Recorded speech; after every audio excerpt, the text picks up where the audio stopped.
Today we will be explaining the endosymbiotic theory. The endosymbiotic theory is an evolutionary hypothesis that explains how complex cells might have acquired organelles. Before we get into how it happened, we want to go over a few terms that are essential to understanding the endosymbiotic theory. We will start with symbiotic relationship. This interaction provides a balance between the two species that can only be achieved by working together. These relationships can be beneficial but sometimes harmful. In this case, we will be talking about a beneficial symbiotic relationship. Next is phagocytosis, which is cell engulfing. It is a type of endocytosis in which bacteria or other cargo can be taken into the cell. Here you can see this happening as the plasma membrane pinches in and eventually takes in the bacterium. So here the plasma membrane is pinching in, and then it eventually takes and engulfs the whole bacterium. Next we have aerobic respiration.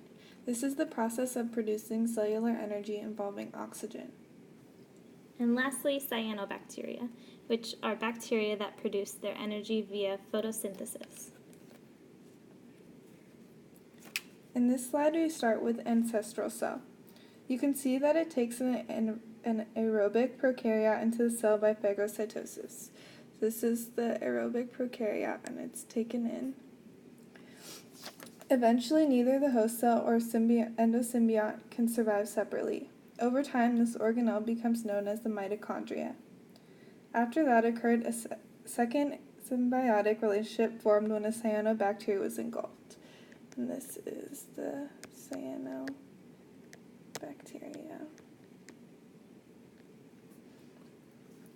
This became known as a chloroplast. These are beneficial symbiotic relationships because the endosymbionts provide energy for the host cell while the host cell provides protection for the endosymbionts.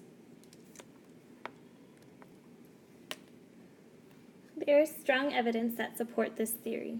One of them is that the DNA in both mitochondria and chloroplasts resemble bacterial DNA, which is one circular chromosome as opposed to the multiple linear chromosomes observed in eukaryotic cells. Another strong piece of evidence is that both of these organelles have double membranes that is not seen in other organelles.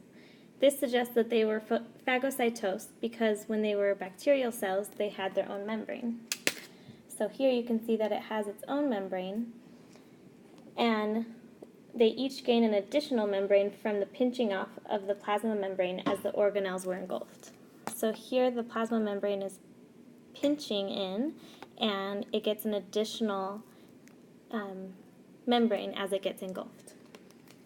Lastly, how do we know which event occurred first, the chloroplast or the mitochondria? We know the mitochondria came first because more organisms contain mitochondria than chloroplasts.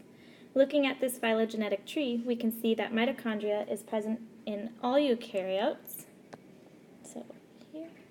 And when we look at chloroplasts, we can see that it's only in plants and in some algae, but that's not depicted here in the phylogenetic tree. And that concludes our summary of the endosymbiotic theory.